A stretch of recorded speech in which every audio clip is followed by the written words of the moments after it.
കല്ലേറ്റിയിലെ PC tuition സെന്ററിലെ online tuition ക്ലാസ്സിലേക്ക് എല്ലാവർക്കും സ്വാഗതം. ഇത് 9ാം ക്ലാസ് ആണ് നമ്മൾ പഠിക്കുന്നത്. 9ാം ക്ലാസ്സിലെ മാത്സ് ഫസ്റ്റ് ചാപ്റ്റർ ഏരിയയിലെ 12th സെക്ഷൻ ആണ് നമ്മൾ എടുക്കുന്നത്. പേജ് നമ്പർ 19 കണക്കാണ്. നമ്മളൊരു തിയറി പറഞ്ഞാണ് അവസാനിപ്പിച്ചത്. കഴിഞ്ഞ ദിവസം നമ്മൾ പറഞ്ഞ തിയറി എന്തായിരുന്നു? ഇനി ട്രയാങ്കിൾ, ഏതൊരു ട്രയാങ്കിളിലായാലും ഏതൊരു ത്രികോണത്തിനെയും നമ്മൾ ബേസ് എങ്ങനെയാണോ ഡിവൈഡ് ചെയ്യണേ അതനുസരിച്ചിട്ട് അതിന്റെ റേഷ്യോ പോലെ തന്നെയാണ് നമ്മൾ ഈ വെർട്ടസിൽ നിന്ന് നമ്മൾ ഇങ്ങോട്ട്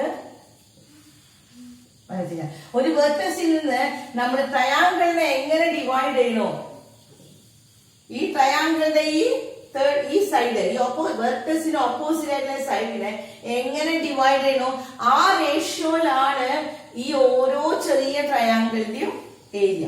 ഇതായിരുന്നു നമ്മൾ പഠിച്ച തിയറി. അതാണ് നമ്മുടെ ഫസ്റ്റ് ക്വസ്റ്റ്യൻ ആയിട്ട് അവർ നമ്മളോട് പ്രൂവ് ചെയ്യാൻ പറഞ്ഞിരിക്കുന്നത്. ഫസ്റ്റ് ക്വസ്റ്റ്യൻ അപ്പോ പേജ് നമ്പർ 19 എല്ലാവരും എടുത്തോ?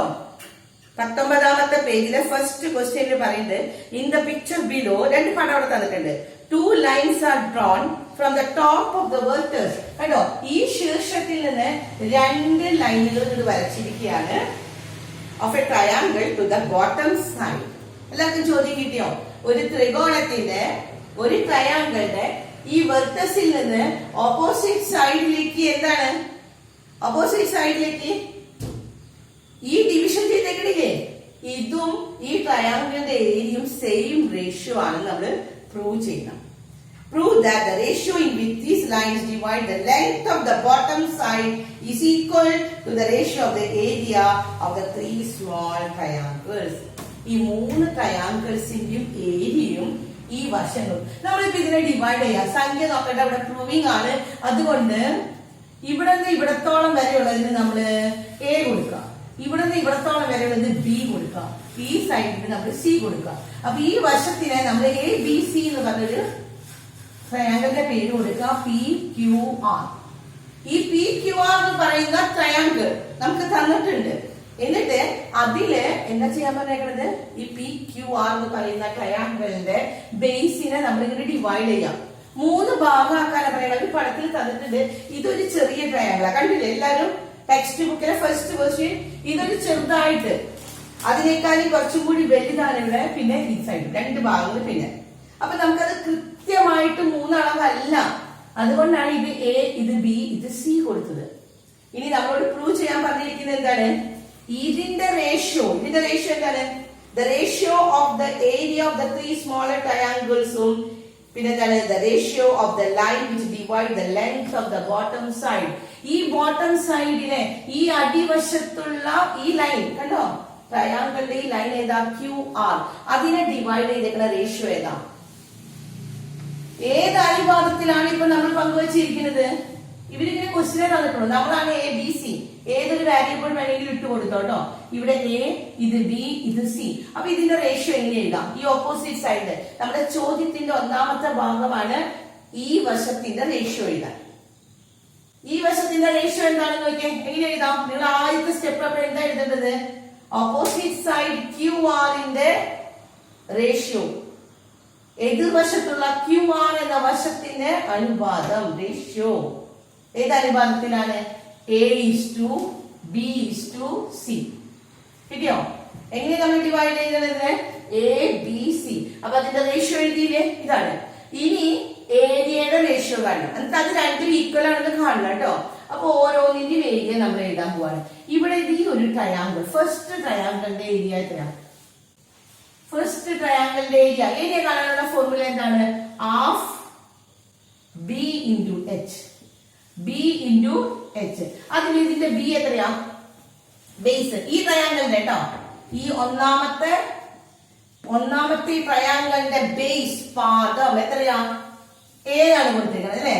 അപ്പൊ ഹാഫ് A എഴുതി into H.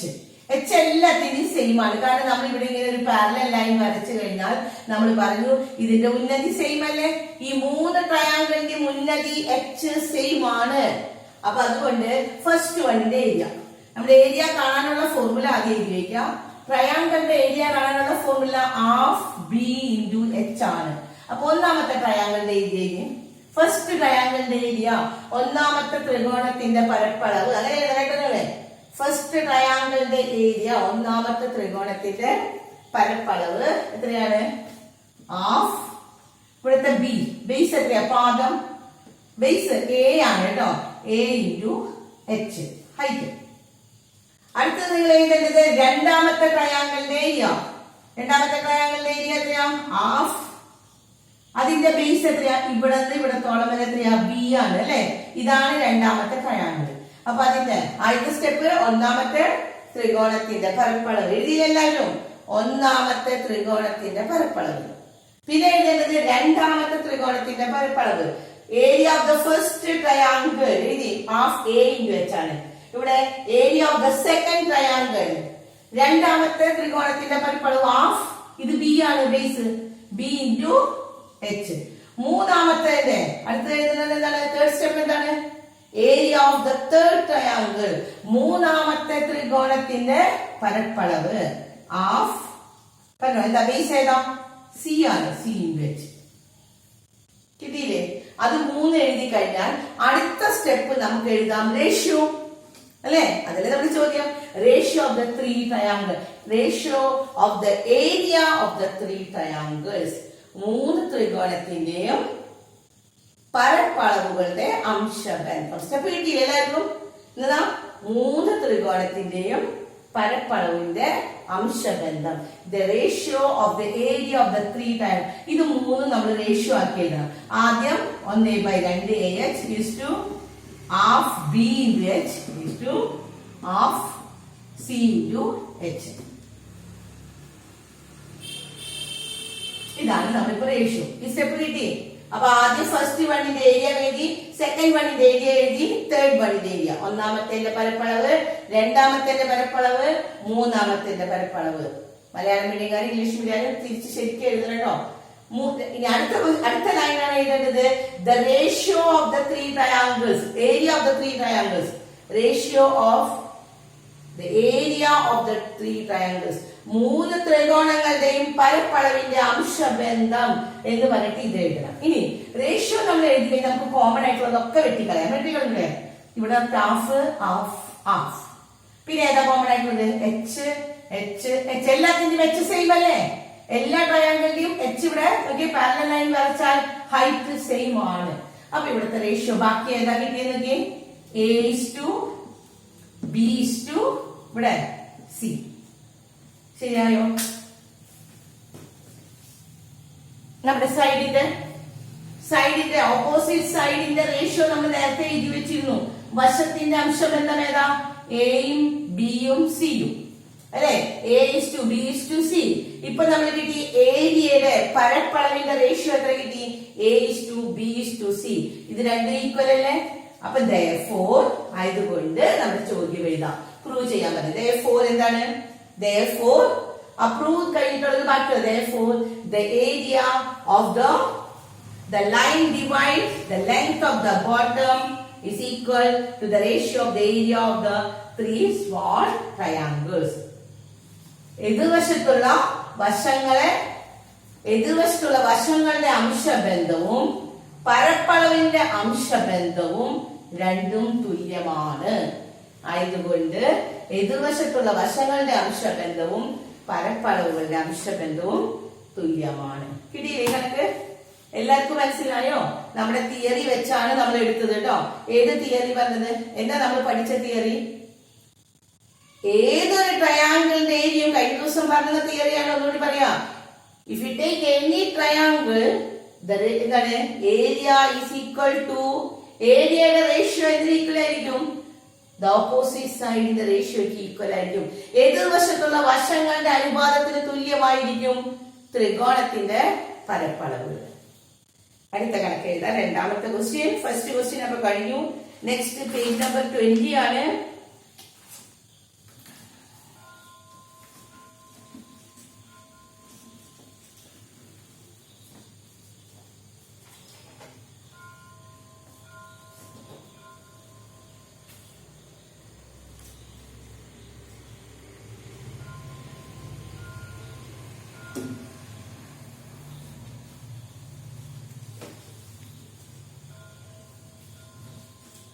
Page number 20. Page number 20 നമ്മൾ രണ്ട് ട്രയാങ്കിൾസ് തന്നിട്ടുണ്ട് കേട്ടോ. ഫസ്റ്റ് ട്രയാങ്കിൾ തന്നെയാണ്, സെക്കൻഡ് വൺ തന്നിരിക്കുന്നത് സെയിം ക്വസ്റ്റ്യൻ തന്നെയാണ്. പക്ഷെ ഫസ്റ്റ് ട്രയാങ്കിൾ അവർ കളർ തന്നിട്ടില്ല. ഇവിടെ തന്നിരിക്കുന്നത് ഇവിടെ in the picture below the top vertex of the triangle is joined to the midpoint of the bottom side. ഈ ബോട്ടം സൈഡിന്റെ മിഡ് പോയിന്റിലേക്കാണ് ഈ ടോപ്പ് വെർട്ടസിൽ നിന്ന് നമ്മൾ വരച്ചിരിക്കുന്നത്. അപ്പൊ നമ്മൾ ABC കൊടുക്കാം. ഒരു ട്രയാങ്കിളിന് നമ്മൾ ABC കൊടുത്താൽ ഈ ABയുടെ mid point that is D. ഇതാണ്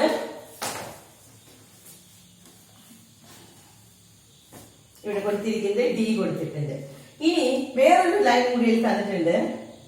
And then the midpoint of this line joining the two other vertices. ഈ ലൈനിന്റെ മിഡ് പോയിന്റ്, ഈ ലൈനിന്റെ മിഡ് പോയിന്റ് ഇല്ലേ, അതാണ് ഇവിടേക്ക് രണ്ട് വെർട്ടിസിലേക്ക് ഇത് യോജിപ്പിച്ചിരിക്കുന്നത്. കിട്ടിയോ? എന്നതാ ചോദ്യം പറഞ്ഞിരിക്കുന്നത്? ചോദ്യത്തിൽ എന്താ പറഞ്ഞത്? ഒരു ട്രയാങ്കിൾ, ഈ ട്രയാങ്കിളിന്റെ ABC, ആ ട്രയാങ്കിളിലെ AB ആണ് അടിയിലത്തെ വശം, അതിന്റെ മിഡ് പോയിന്റ് ആണ് D എന്ന് പറഞ്ഞാൽ ADയും DBയും ഈക്വൽ ആണ്, മിഡ് പോയിന്റ് ആണ് തന്നിരിക്കുന്നത്. എന്നിട്ട് ഈ മിഡ് പോയിന്റിൽ നിന്ന് ഈ വെർട്ടിസിലേക്ക് നമ്മൾ ലൈൻ വരച്ചിട്ടുണ്ട്, H ഹൈറ്റ്, അതിന്റെയും മിഡ് പോയിന്റ് ആണ് ഇവിടെ. ഇവിടെ നമുക്ക് E കൊടുക്കാം, ഇവിടെ E കൊടുക്കാം, ABCDEL. ഇനി ഇതാണ് നമുക്ക് തന്നിരിക്കുന്ന ചോദ്യം കേട്ടോ. ഇതിന്റെ മിഡ് പോയിന്റ് ആണ് ഇത്, പിന്നെ ഈ ലൈനിന്റെ മിഡ് പോയിന്റ് ആണ് ഈ വശം. In the picture below, the top vertices of the triangle is joined to the midpoint of the bottom side. അടിവശത്തുള്ളതിന്റെ മിഡ് പോയിന്റിലേക്കാണ് ഇത് ജോയിൻ ചെയ്തിരിക്കുന്നത്. And the midpoint of this line, ഈ ലൈൻ വെച്ചിട്ടില്ലേ, അതിന്റെ mid point is joined to the other two vertices. മറ്റു രണ്ട് ശീർഷത്തിലേക്കും വരച്ചിരിക്കുകയാണ്. ഇതാണ് ക്വസ്റ്റ്യൻ. ഇനി എന്താണ് പ്രൂവ് ചെയ്യാൻ പറയുന്നത്? അടുത്ത ലൈൻ നോക്കാം. Prove that the area of all the four, ഇവിടെ 4 ട്രയാങ്കിൾസ് നിങ്ങൾ എല്ലാവരും കാണുന്നുണ്ടോ? ഇവിടെ 1 2 3 4 ട്രയാങ്കിൾസ് കാണുന്നില്ലേ? ഏതൊക്കെയാണ്? CEA, പിന്നെ AED, അതുപോലെ DEB, BEC, 4 ട്രയാങ്കിൾസ് അല്ലേ? ഈ 4 ട്രയാങ്കിൾസും obtained thus are equal to the fourth of the area of the whole triangle. ഈ ഹോൾ ട്രയാങ്കിൾ, വലിയ ത്രികോണത്തിന്റെ പരപ്പളവ്, ഏതാ വലിയ ത്രികോണം? ABC, അതിന്റെ 1/4 ആണെന്ന്, 4ലെ ഒരു ഭാഗമാണ് ഈ ഓരോന്നും എന്ന് പറഞ്ഞാൽ അത് 4 ഈക്വൽ ആണെന്ന് അല്ലെ. ഇത് 1/4 ആണ്, ഇത് 1/4, ഇത് 1/4, ഇവിടെയും 1/4 ആണ്. നമ്മൾ നമുക്ക് കണക്ക് ചെയ്യാൻ തുടങ്ങാം. നമ്മൾ പഠിച്ച തിയറി എന്താണ് പഠിച്ചിരിക്കുന്നത്? ബേസ് എങ്ങനെയാണോ ഡിവൈഡ് ചെയ്തേ അതായിരിക്കും, അതേ റേഷ്യോയിലായിരിക്കും ഏരിയ. അപ്പൊ നമ്മുടെ ഈ ട്രയാങ്കിളിന്റെ ഏരിയ, ABCയുടെ ഏരിയ ഫുള്ള് അല്ലെ, ABC ഏരിയയുടെ എത്ര ഭാഗമായിരിക്കും ഇത് നോക്കാം. ആദ്യത്തെ ട്രയാങ്കിൾ, ഒന്നാമത്തേത് ഈ രണ്ടെണ്ണം കൂടി കൂട്ടിയിട്ടാണ് ABC. പിന്നെ ട്രയാങ്കിൾ BDC. കിട്ടിയോ? 2 ട്രയാങ്കിളായിട്ട് ആദ്യം തിരിക്കുകയാണ് നമ്മൾ. ആദ്യം പറഞ്ഞിരിക്കുന്നത് ഇതൊരു ട്രയാങ്കിളിന്റെ ഈ വശവും ഈ വശവുമാണ് ഈക്വൽ ആണ്. D മിഡ് പോയിന്റ് ആണെന്നല്ലേ പറഞ്ഞിരിക്കുന്നത്.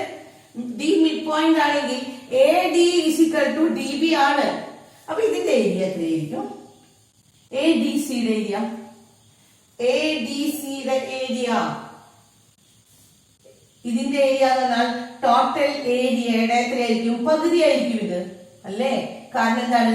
ബേസ്, പാദം രണ്ടും ഈക്വൽ ആണ്, പകുതിയാണ്. ABയുടെ പകുതിയല്ലേ AD? AD എന്ന് പറഞ്ഞാൽ അളവ് എത്രയാണ്? Half of AB. AB എന്ന വശത്തിന്റെ പകുതിയാണിത്. അതേപോലെ DB എന്ന് പറഞ്ഞാലും ഹാഫ് ഓഫ് AB. കണ്ടില്ല എല്ലാവർക്കും? AD എന്ന് പറഞ്ഞാൽ AB എന്ന് പറഞ്ഞാൽ ഫുൾ ആയി അതിന്റെ പകുതി. ഇവിടെ DB എന്ന് പറഞ്ഞാലും ABയുടെ പകുതി. കാരണം അത് തന്നിട്ടുണ്ട് D is the mid point ആണെന്ന് പറഞ്ഞിട്ടുണ്ട്. അപ്പൊ ഇത് പകുതിയാണ്, ഇതും പകുതിയാണ്. അപ്പൊ ഇതിന്റെ ഏരിയ എത്രയായിരിക്കും?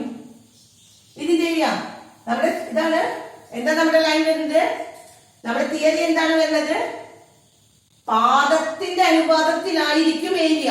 അപ്പൊ പാദം ഇത് എത്രയാ? ഹാഫ് ഓഫ് AB ആണ്. അപ്പൊ ഇതിന്റെ ഏരിയ എത്രയായിരിക്കും? Half of half of triangle A B C അല്ലെ. ഇതിന്റെ ഏരിയ എത്ര വരുന്നത്? എ ബി സി എന്ന് പറയുന്ന ത്രികോണത്തിന്റെ പകുതി. മനസ്സിലായോ? ഇത് മാത്രം ആദ്യം നോക്കുക. ആദ്യം ഈ ഡിവിഷൻ ഇത് നോക്കണ്ട. ഇത് രണ്ടും കൂടി 4 ത്രികോണങ്ങൾ നമുക്കുണ്ട്. പക്ഷെ ആദ്യം നമ്മൾ ഇത് രണ്ടെണ്ണം ആക്കുന്നു. ഏത് 2 ട്രയാങ്കിള്? ഇത് ഒരു ട്രയാങ്കിളും ഇവിടെ ഒരു ട്രയാങ്കിളും. പേര് പറഞ്ഞ എല്ലാരും എന്താണ്? എ ഡി സിയും ബി ഡി സിയും 2 ട്രയാങ്കിൾ. അതിന്റെ രണ്ടിന്റെ ആദ്യം എഴുതാം. അത് രണ്ടും എന്താണ്? ഈ വശം ഓപ്പോസിറ്റ് സൈഡ് എത്രയാണ്? എ ബിയുടെ പകുതിയാണ് എ ഡി, എ ബിയുടെ പകുതിയാണ് ബി ഡി. അപ്പൊ അതുകൊണ്ട് ഇതിന്റെ ഏരിയ എത്രയായിരിക്കും? പകുതി. എ ബി സിയുടെ പകുതി അല്ലേ? കാരണം വശം പകുതിയാണെങ്കിൽ ഏരിയ സെയിം റേഷ്യോയിൽ തന്നെയാണ്. അപ്പൊ എ ബി സിയുടെ ഏരിയയുടെ പകുതി. ഇവിടെയും എത്രയാണ്? ബി ഡി സിയുടെ ഏരിയ എത്രയായിരിക്കും? ഹാഫ് ഓഫ് ഏതിന്റെ പകുതിയാണ്? A B C. കിട്ടിയോ? എ ബി സി എന്ന് പറയുന്ന ട്രയാങ്കിളിന്റെ പകുതിയാണ് ഈ ബി ഡി സി എന്ന് പറഞ്ഞ ട്രയാങ്കിൾ. എ ബി സി എന്ന് പറഞ്ഞ ട്രയാങ്കിളിന്റെ പകുതിയാണ്. രണ്ടിനും കാരണം നിങ്ങൾ എഴുതണം. എന്താണ് കാരണം? എന്താ കാരണം ഇവിടെ വരുന്നത്? ഇവിടെ രണ്ടിന്റെയും കാരണം എന്താണ്? Same reason. നമ്മുടെ തിയറി ഓപ്പോസിറ്റ് സൈഡ് ഏത് അനുപാതത്തിലാണോ എതിർവശത്തിന്റെ അനുപാതത്തിലായിരിക്കും പരപ്പളവിന്റെ അംശബന്ധം. അതാണ് ഇവിടെ കാരണം എഴുതേണ്ടത്. അപ്പൊ സ്റ്റെപ്പ് കിട്ടിയ എല്ലാവർക്കും? ആദ്യം എഴുതേണ്ടത് ത്രികോണം എ ഡി സിയുടെ പരപ്പളവിന്റെ പരപ്പളവ് എത്രയാ? എ ഡി സിയുടെ പരപ്പളവ്. Area of the triangle A D C എത്രയാ? Half of A B C എഴുതാം. Half of the area of the triangle A B C. കാരണമാണ് എഴുതേണ്ടത്. എന്താണ്? ഏരിയകളുടെ റേഷ്യോ എന്തിനനുസരിച്ചാണ്? The ratio of the area is equal to the ratio of the opposite side അല്ലെ. ഇത് half A B ആണെങ്കിൽ ഇതിന്റെ ഏരിയയും ഹാഫ് എ ബി. അതുപോലെ തന്നെ നിങ്ങൾ ഈ ട്രയാങ്കിൾ എഴുതാം കേട്ടോ. ത്രികോണം ബി ഡി സിയുടെ പരപ്പളവ് area of the triangle B D C എത്രയായിരിക്കും? Half of A B C. Half of the A B സിയുടെ ഏരിയ എഴുതണം കേട്ടോ. Half of the area of the triangle A B C. A B C എന്ന് പറയുന്ന ത്രികോണത്തിന്റെ പകുതിയാണ് ത്രികോണം B D സിയുടെ പരപ്പളവ്. അതിനും കാരണം എന്താണ്? വശത്തിന്റെ അനുപാതത്തിലായിരിക്കും പരപ്പളവിന്റെ അംശബന്ധം. കിട്ടിയില്ലേ? അപ്പൊ നമ്മുടെ പകുതിയായി. എന്താണ്? ഇതും ഇതും ഈക്വൽ ആണെന്ന് കിട്ടി, പകുതിയാണെന്ന് കിട്ടി അല്ലെ. ഇത് half of A B C ആണ്, ഇത് half of A B C ആണ്. ഇനി അടുത്തത് നമ്മൾ പറയേണ്ടത് സി ഡിയുടെ മിഡ് പോയിന്റ് ആണ് E. Is the mid point of. അപ്പോ C E is equal to D അല്ലെ. നോക്ക്, ഈ സിഇയും ഡിഇയും ഈക്വൽ അല്ലേ? സിഇയും ഡിഇയും ഈക്വൽ ആണെങ്കിൽ നമ്മൾ എന്ത് ചെയ്യണം? നോക്കി, ഈ വശം ഈക്വൽ ആണ്. അടുത്ത് എടുക്കാൻ പോകുന്നത് ഈ ട്രയാങ്കിൾ ആണ് കേട്ടോ. ഈ ഒരു ട്രയാങ്കിൾ. ഏത് triangle? A D E. Triangle A D E എത്രയായിരിക്കും? എ ഡി ഇ എന്ന് പറഞ്ഞാൽ ഈ ഉള്ളതിന്റെ പകുതി. കാരണം എന്താണ്? ഇതാണ് ബേസ്. ഇത് രണ്ടെണ്ണം. ഇത് ഈക്വൽ ആണ്. നമ്മളിവിടെ എഴുതിയില്ലേ? സിഇയും ഡിഇയും ഈക്വൽ ആണ്. അപ്പോ ഡിഇ പാദമായിട്ട് ബേസ് ആയിട്ട് വരുന്ന ഈ ട്രയാങ്കിള് എത്രയായിരിക്കും? ഈ പകുതിയുടെ പകുതി അല്ലെ.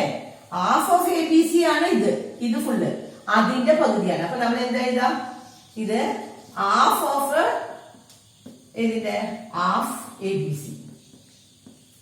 എ ഡി ഇ എന്ന് പറഞ്ഞാൽ half of the half A B C. ഇത് പകുതി, അതിന്റെ പകുതി ഇതാണ്. കാരണം ഈ വശത്തിന്റെ ബേസ് പകുതി ഇതല്ലേ. അപ്പൊ ഈ ട്രയാങ്കിളും ഈ ട്രയാങ്കിളിന്റെ ഏരിയ ഈക്വൽ ആണ്. അപ്പൊ ഇത് എത്രയാണ്? പകുതിയുടെ പകുതി.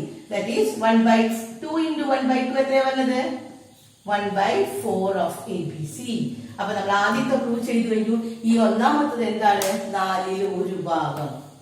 ഇനി ഇതും അതുപോലെ തന്നെ. ഈ ട്രയാങ്കിൾ ഏതാ? അടുത്ത ഏതാണ് എഴുതേണ്ടത്?